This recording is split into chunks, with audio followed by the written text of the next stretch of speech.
Coming up this morning on Daybreak, Joe Morano is live from the Windy City where the Missouri State Lady Bears hope to continue their magical season this weekend. And a special education teacher in Hollister is gaining national attention after sharing a heartbreaking experience in her new book.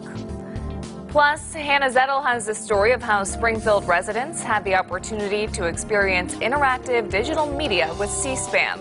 We'll bring you these stories and much more this morning on Daybreak. Well, good morning and thanks for joining us. You made it to Friday. It's March 29th. I'm Lauren Barnes. Joe, like you just heard, is in Chicago. We got to check in with him in just a few minutes ahead of the Lady Bears Sweet 16 play tomorrow. Meteorologist Elisa Rafa is here with me in the studio this morning, though, and yeah, he didn't take us with him to Chicago. Yeah. Why are we still here? We didn't fit in the trunk. He is with one of our photographers, Eric. He's also with Dan Malloy, who's from Chicago. So they have an excellent team, journalism team, as well as the Lady Bears team. And they'll be tag teaming coverage throughout the entire day today and then through the entire day tomorrow. Yes. So you want to make sure you follow both of them on social media. Yeah, some great content already coming out of Facebook and Twitter. You're exactly right. This morning, stepping out the door, I want to say it was almost warmer than yesterday, was it? Yeah, temperatures are not bad out there. We're starting out in the 50s. It's because we've got the clouds and the steady south winds all ahead of this cold front that we've been talking about for literally all week, right? We've got clouds out there this morning. It's 57 degrees to start on south and southeast winds at 10 miles per hour. Did the thunder wake you up last night? Super loud. Showers and storms have passed to the east. We've got a couple of showers up around Clinton this morning, but mostly just some cloud cover. It's 57 in Springfield, already 61 in Joplin, 61 in Bentonville, and 53 in Fort Leonard Wood. So things are mostly dry this morning. Then we're looking at some showers and thunderstorms as we head through the afternoon. Temperatures still warm by dismissal, 69, with those showers and storms especially tucked up to the north and west. We've got updates to our severe risks by this evening and overnight that we've got to talk about. Plus, we have an aerial flood watch in effect for concerns for rivers and low water crossings to be flooded by tomorrow morning. So we've got to detail both of those, plus a big cool down this weekend. Details in 10 minutes.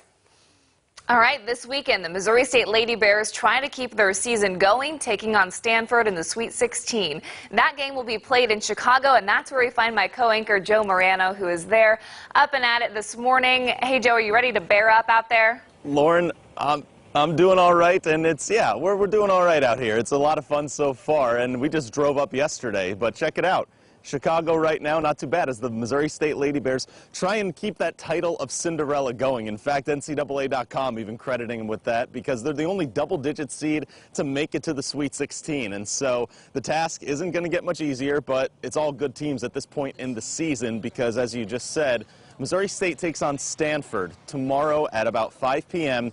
They're the #2 seed in that regional, and in the final AP poll of the season, Stanford actually is ranked 6th in the country. However, don't forget, the Bears have beaten 3 straight ranked opponents, DePaul, Iowa State, and Drake, all to get to this point right now. And it's certainly a surreal moment and a great moment for Kelly Harper and company, but they really believe that they've earned it. Well, I think we're going to go in there with a lot of confidence. Why not? We're going to go in there. We're not going to change how we do things. What we've done works, so we're just going to keep doing what we're doing. So I think that's the message. It's not a miracle that we're there. And today is the work day for all these teams in this regional right now. Alana Smith is the one you need to watch out for Stanford. She averages 20 points and 8 rebounds a game. We're going to get a look at her with practice. Missouri State also practices and has some interview sessions. Dan Malloy and I will meet up with them. The programming note, of course, we're on from 5 to 6 o'clock on Color 10 today because we've got men's college basketball coming up later on. But all your Chicago coverage is just getting started this morning. Lauren, I'm excited. I'm ready to go here. Let's send it back to you for now. All right, Joe, we're excited too. We'll see you back in just a little bit here in the show. In some more local news, residents of the Phelps Grove neighborhood met last night to hear more information about a plan regarding minimum lot width. Become inundated with clusters of skinny houses stacked one on top of another is something that we can't allow to happen. The stress on our neighborhood's infrastructure alone is overwhelming. Could allow for larger developments, but not as many individual buildings. Secretary of Education Betsy DeVos has sparked nationwide concern this week after her suggestion to eliminate federal funding for Special Olympics. The budget would have included a nearly $18 million cut from the organization's Unified Champion Schools program, which promotes social inclusion for students with intellectual disabilities. But now President Trump says that will not happen. Back here in the Ozarks, President for ARC of the Ozarks, Mike Powers, says any cuts made towards special education would only hinder how far we've come as a society. We've come so far, having services included, individuals with disabilities being able to go to school alongside their peers, learning from them. According to the 2017 census, there are more than 15,000 Special Olympics registered athletes and unified partners in Missouri. NICSA students in special ed were paired with high school athletes for a night of relationship building and fun. I think it's just a big community event, and that's what we're doing, is trying to bring all of our community together to know that we can play together, celebrate together, and just have a lot of fun together. And so that's what this night's about, is celebrating all of our abilities and just having a good night of fun. It was the 6th annual NICSA Eagles Soaring Together rally, or better known as NEST. Hundreds of people showed up, including students, teachers, and family members. Kids got to participate in team-building activities like relay events and scooter boards. They even got to tackle some football players, and in the end, everyone is going home with a medal. In a local spotlight, a special education leader in Hollister is quickly gaining national attention from a book she wrote about a heartbreaking experience. The book, titled What I Wasn't Expecting When I Was Expecting, a grieving widow's memoir, has sold close to 1,000 copies across 34 states in 5 countries in a little more than just 3 weeks on Amazon. It's the story of what Christina Smith experienced when her husband Joe was diagnosed with colorectal cancer when she was pregnant with their first child. Smith, who is the director of special education at Hollister Schools, says her main premise for writing the book was to heal. I needed to process everything that had happened. I needed to cognitively dig deep and realize how the whole picture was connected. And I just needed to put our love story on paper too. Writing has always been my outlet, first and foremost. I've got a journal going at all times. When Joe got sick, one of my friends handed me a journal and said, there's going to be a lot happen, and you may not be able to say it out loud. It starts to piece together. Smith says she's happy Joe did get to see their son Porter before he passed away in 2014. She's now a national advocate for colorectal cancer awareness. Here's your chance to safely shred personal documents you don't need anymore. The Better Business Bureau will host a free shredding day next Saturday, April 6th at the Ozark Empire Fairgrounds. Teams can shred your documents between 8 a.m. and 11:30 a.m. There is a limit of 3 boxes per vehicle. Besides documents, you can also shred hard drives, computers, cell phones, and tablets. TVs and monitors, though, will not be accepted. Moving on to a tech report. Fresh off its tour of Memphis, Tennessee, and Atlanta, the C-SPAN bus stopped by Springfield yesterday to immerse students in digital media. Hannah Zettel also learned a thing or two, and she joins us now in studio. Hannah.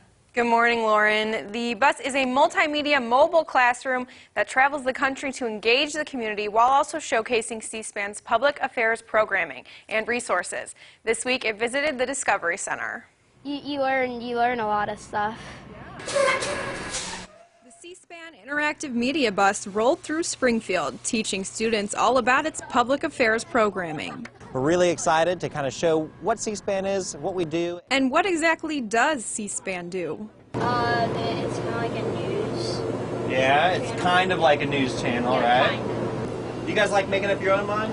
Yeah, sometimes. Are you sure? Yeah, sometimes. The nonprofit news network educated students on its mission to provide factual, unbiased reporting to the public. If the government was funding us, then they would have what over us? Control. Control and power. They would be able to tell us. The bus is jam-packed with fun technology like tablets, tests and quizzes, Oh no, I got 3 out of 10. and other interactive tools. This right here, you can touch and swipe on the screen. It's a 360 video. That's C-SPAN Rep Joel Bacon, whose favorite part of work is talking to students across the country. The best part about coming on the bus is seeing the students' eyes just get real big as they see the tablets and the 360 video, taking selfies. As for the students, Yeah, they don't have commentary and they let you decide what you want. They enjoyed the tour too, stepping off the bus with knowledge to become public figures themselves if they're up for the job. I just don't think I'd want to do it just because you have the whole country on your hands, really. So maybe a lawyer, but... After yesterday's tours, the C-SPAN bus made its way to Glendale to celebrate two students, Michelle Lewis and Sarah Snelson, who scored an honorable mention for the news outlet's Student Cam documentary contest. All right, Hannah, big congratulations to them as well. Still ahead for you this morning on Daybreak, the U.S. and China are finishing trade talks in Beijing. Plus, Facebook is in trouble with the U.S. government. We'll tell you about that lawsuit and your Money Watch up next.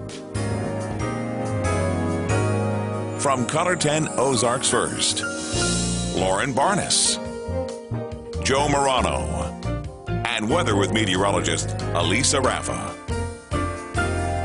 This is Color 10 News Daybreak.